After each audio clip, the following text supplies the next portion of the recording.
le premier mot, la première phrase du Coran, le premier mot, c'est Alhamdulillah. C'est on le remercie. On dit louange à Allah. Et ça veut dire quoi louange à Allah? Qu'il n'appartienne qu'à lui. Louange, louer quelqu'un pour sa perfection, pour sa bonté, pour sa beauté, pour sa grandeur. Et en arabe, lillah, les louanges n'appartiennent qu'à Allah. Le seul qui peut être loué pour ce qu'il est, c'est Allah. Pourquoi? Parce qu'à part Allah, personne ne peut être loué. On a tous, toutes les créatures, dans leurs attributs, il y a de l'imperfection. Il y a des manquements, il y a des défauts. On est imparfait. Le seul parfait, c'est Allah. Donc il est le seul de mériter toutes les louanges. Et nous tous, on lui appartient. On le loue pour cette raison-là. Parce qu'il est parfait. Et parce que aucune autre créature de la création ne peut égaler Allah dans la perfection. On a tous des manquements et on lui appartient tous. Donc Allah Azza wa Jal nous dit que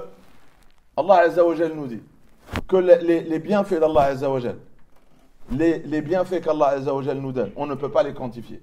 Il nous demande donc de ressentir les bienfaits d'Allah. Tu ne peux pas remercier Allah quand tu oublies le bienfait. Donc si on part que ce qui est quantifiable pour essayer de répondre à quel est le plus grand des bienfaits. Quel est le plus grand des bienfaits? On regarde ce qui est quantifiable. On se réveille le matin, qu'est-ce qu'on dit? Première formule qu'on dit quand on se réveille. Alhamdulillah. Alladhi ahyana. Oh Allah, je te loue et je te remercie de m'avoir redonné la vie. Pourquoi? Parce que le Coran et le prophète nous ont bien fait comprendre que le sommeil, c'est la sœur de la mort. Ça arrive soudainement. Quand on s'endort, ça arrive soudainement. Indépendamment de nous, notre conscience s'arrête. On est inconscient de tout ce qui se passe autour de nous, comme un mort. Pendant qu'on dort, on ne sait pas ce qui se passe autour de nous. On n'est plus dans cette vie-là. Et Allah, quand tu te réveilles, il a renouvelé la vie. Et donc on dit, Alhamdulillah, ahyana, je remercie Allah de m'avoir redonné la vie. Ba'dama amatana, après avoir goûté à cette mort. Alors que le sommeil, c'est un degré faible de la mort. Parce que la mort, c'est on disparaît, on est inconscient. Et bien c'est un degré petit, mais c'est un degré, le prophète dit la sœur de la mort. C'est-à-dire qu'il y a un point équivalent, c'est que tu es inconscient comme quand tu meurs. Tu n'es plus conscient, tu n'es plus du monde des vivants.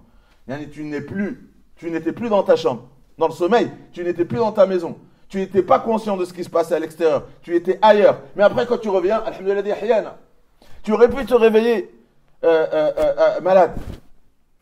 Donc tu dois ressentir le bienfait de la santé. Et pas n'importe quoi. Tu peux avoir un manquement quelque part et avoir d'autres bienfaits. Tu aurais pu te réveiller sans la vue. Tu as encore... Allah il t'a renouvelé pas uniquement le bienfait de la vie, mais le bienfait de voir. Le bienfait d'entendre, parce que tu aurais pu perdre ce bienfait-là. La paralysie, tu aurais pu te réveiller, mais ne plus être là. Et on doit... Allah il nous demande de quoi? De ressentir ces bienfaits. Il faut les ressentir. Comme ça que tu dis Alhamdulillah, c'est pas une formule vide de sens. Tu ressens vraiment dans Alhamdulillah les faveurs qu'Allah te donne. Pourquoi? Parce que le prophète il dit, quand vous regardez quelqu'un qui n'a pas un bienfait que vous avez, quand tu vois quelqu'un qui est aveugle, quand tu vois quelqu'un qui est paralysé, quand tu vois quelqu'un qui est éprouvé par quelque chose, et toi tu n'es pas éprouvé, la sunna c'est quoi? Alhamdulillah afana, wallah, je te loue et remercie de m'avoir épargné de ce que tu as tu m'as épargné de cette chose par laquelle tu as éprouvé beaucoup de gens et de m'avoir accordé la faveur de ce bienfait qui est d'être épargné de cela. Tafdila. Tu reçois un bienfait que tu souhaitais. Tu dis Alhamdulillah bi ni'matihi tatimu salihat. J'ai réussi à obtenir ce que je convoitais grâce à qui? Alhamdulillah, grâce à Allah. Dès que tu cherches quelque chose et tu l'obtiens, il ne faut pas t'attribuer les mérites. Tu dis Alhamdulillah alladhi bi ni'matihi. C'est un bienfait d'Allah que j'ai abouti à cette chose qui est bonne, qui est bien pour moi. Et si tu convoites quelque chose et tu ne l'obtiens pas, tu dis Alhamdulillah ala kulli hal. Je remercie Allah dans toute situation, parce que Allah il sait mieux. Il y a une sagesse dans cela. Je remercie Allah parce que ne pas avoir obtenu ce que je voulais obtenir, il y a un bien dedans. C'est Allah qui sait mieux que moi pourquoi je ne devais pas obtenir ce bien-là maintenant. quoi le plus grand bienfait? Allah Azza wa Jal dit, quand Allah Azza wa Jal, il veut guider quelqu'un, il ouvre son cœur à l'islam. Il ouvre sa poitrine à l'islam. C'est-à-dire quoi? Il est content d'être musulman. Il est content de l'islam. Il est content de cette religion. Il ouvre son cœur, il ouvre ses bras. Mais quand Allah Azza wa Jal égare quelqu'un, l'égarement, c'est qu'il referme sa poitrine. Il ne veut pas l'islam. Et le fait que sa poitrine ne contient pas l'islam, Allah il décrit l'intérieur, il vit un mal-être. Il vit à l'intérieur de lui un mal-être. Son cœur il est serré, il est étroit. Il nous décrit l'aspect psychique de l'intérieur de l'être humain. Dans un autre verset, فمن شرح الله صدره للإسلام فهو على نور من ربه. Celui à qui Allah ouvre son cœur à l'islam, sa poitrine à l'islam, il reçoit une lumière de son Seigneur, la lumière de la guidée. Et Allah il nous dit, même quand on la reçoit, de la demander. C'est-à-dire quand tu remercies Allah pour un bienfait, il te rajoute. Mais là, celui-là, c'est pas il te dit juste remercie-moi de t'avoir guidé. Non, non. Demande explicitement cette guidée. Demande-la. Ehdina. Dans la prière, on dit Ehdina. Guide-moi vers le droit chemin. Tu dois la demander explicitement. Guide-moi, guide-moi. Et tu montres à Allah, j'ai compris que c'est le plus grand bienfait sur terre.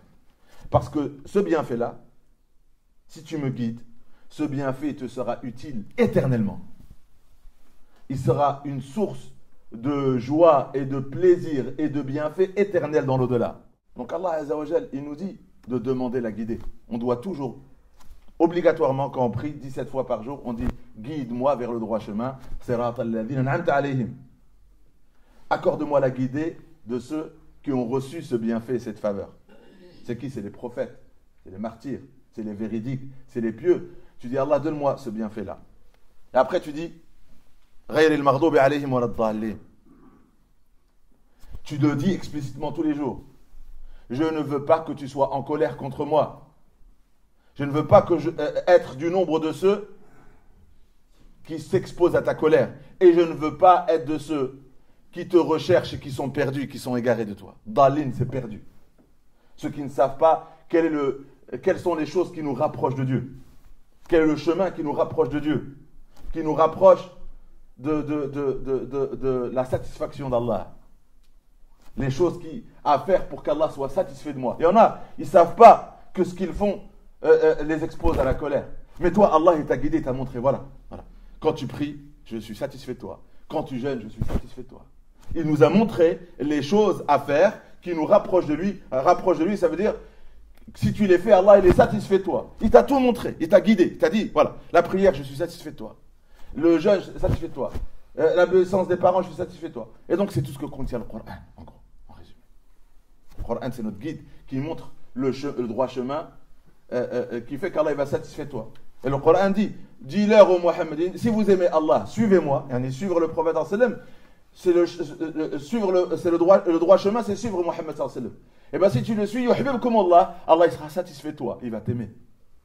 Il va t'aimer parce que tu ressembles à son messager. Tu te comportes comme lui, tu parles comme lui, ton caractère il est comme lui. Et tu renouvelles, tu répètes les œuvres auxquelles il a donné vie dans sa vie, et tu leur redonnes vie, la prière et toutes les bonnes œuvres enseignées par le prophète. Donc tous les jours on dit quoi? Oh Allah, je veux cette guidée. Mais quand tu dis je ne veux pas faire partie de ceux, du nombre de ceux envers qui tu es en colère et de ceux qui sont égarés. Ça veut dire quoi quand tu dis guide-moi? C'est l'opposé de la colère. L'opposé de la colère, c'est quoi? C'est la satisfaction. Allah, il est ou en colère contre toi, ou satisfait de toi. Et qu'est-ce que tu dis quand tu dis Ihdina? Oh Allah, montre-moi, guide-moi à faire les choses pour que tu sois satisfait de moi. C'est ce que tu demandes tous les jours. Oh Allah, guide-moi vers le droit chemin. Ça veut dire les choses si je les fais, tu vas être satisfait de moi. Montre-moi les choses On va le dire autrement. Montre-moi ce que je dois dire, ce que je dois faire. Constamment. Guide mon cœur à chaque instant. Guide mes choix. Guide mes choix. Oh Allah, montre-moi où je dois me trouver. Aujourd'hui, à tel moment. C'est quoi la meilleure chose à faire? Je dois dire quoi? Je dois faire quoi? Montre-moi, guide-moi, montre-moi, guide-moi. Parce que la seule chose que je te demande, oh Allah, guide mon cœur. Je veux que tu sois satisfait de moi. Je ne veux pas un instant faire une chose qui te déplaît et qui m'expose à ta colère. Que tu n'aimes pas, qui te met en colère contre moi. Je ne veux pas, Ghayr al-Mardoub, tous les jours tu le demandes 17 fois. Je ne veux pas faire une chose qui te déplaît. Je ne veux faire que les choses, dire que les choses, être dans les endroits qui te plaisent et qui te rendent satisfait de moi. Et on demande tout ça. Pourquoi? Parce qu'on a compris que le plus grand bienfait sur terre, c'est la guidée. Et quand Allah donne la guidée à quelqu'un, c'est qu'il est satisfait de lui. Il lui montre, il est satisfait de toi. Il te montre, voilà. Si tu fais ces choses-là, je serai satisfait de toi. Et après, il t'a montré le kaba'ir, les grands péchés, le haram. Si tu fais ces choses, je serai en colère contre toi. Tu dis, alhamdoulilah, merci Rabbi. Je te remercie. Je te remercie. Et tu dois ressentir cette faveur qu'Allah t'a donnée. Laqad manna Allahu ala al-mu'minin. C'est une faveur qu'Allah a donnée aux croyants. Il ba'atha fihim rasulan, d'avoir envoyé un messager que l'on connaît, yatlou alayhim ayatih, qui va nous réciter sa parole. Wa yuzakkihim, et cette parole elle va nous purifier. Et il va nous enseigner le livre qui est le Coran et la sagesse, c'est comment le vivre. Même si auparavant on était dans un égarement mubin, évident. Et tous les jours quand on demande ça, c'est une manière de remercier Allah pour ce bienfait. Parce qu'on montre à Allah, oh Allah, guide-moi encore, je veux encore ce bienfait. N'abandonne pas mon cœur un instant. Guide tous mes choix. Et je ne veux pas faire un choix qui me fait rentrer dans Mardoub alayhim. Quelque chose qui va te mettre en colère contre moi. Dire quelque chose qui va te mettre en colère contre moi. Me trouver dans un endroit qui va me mettre en... ou être absent. Être absent d'une action ou d'un endroit. Et cette absence va te mettre en colère contre moi. Et on le demande 17 fois par jour. Parce que le plus grand bienfait, c'est qu'Allah guide notre cœur à dire, à faire ce qui lui plaît. Et qu'il guide notre cœur à ne pas dire et ne pas faire ce qui lui déplaît. Et on doit ressentir ce bienfait. Et Allah, il dit, si on le remercie, il nous rajoutera. Et nous, on le remercie à travers cette prière, en disant cette formule-là, qu'Allah Azza wa Jal, il renforce notre foi et qu'il nous donne encore plus de guidée et plus de clairvoyance pour dire ce qui plaît à Allah, pour faire ce qui plaît à Allah, pour prendre les bonnes décisions, pour suivre le chemin qui plaît à Allah Azza wa Jal, et qu'Allah Azza wa Jal nous donne cette clairvoyance et cette guidée de ne pas dire et de ne pas faire ce qui risque de nous éloigner de lui et de nous exposer à sa colère.